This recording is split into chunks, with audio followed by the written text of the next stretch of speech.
Get your free copy of the complete tutorial at www.teachucomp.com/free.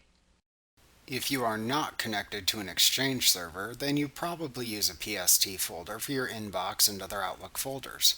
For many lawyers, the sheer volume of email they handle can cause the size of the PST file to grow very quickly.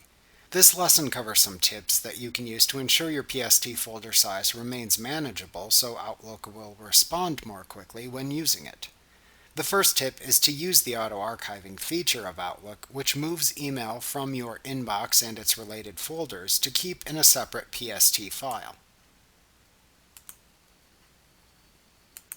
That way you can move old mail to the archive copy for storage without having to risk deleting the information or retaining it in your primary PST folder where it will needlessly slow down inbox processing.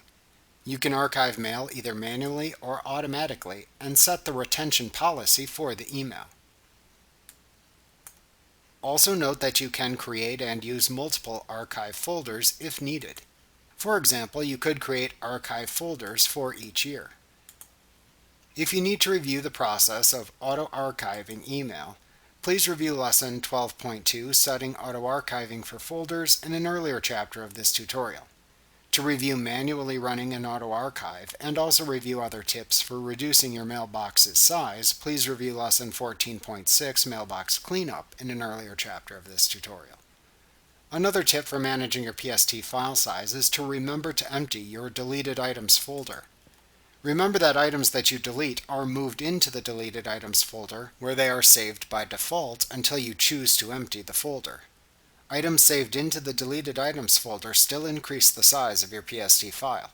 To empty your deleted items folder, right-click the deleted items folder within the folder pane.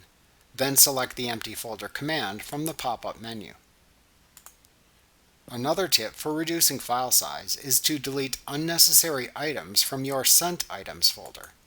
If you are someone who finds they often reply to and forward received email, remember that a copy of every email to which you replied or which you forwarded appears in your Sent Items folder.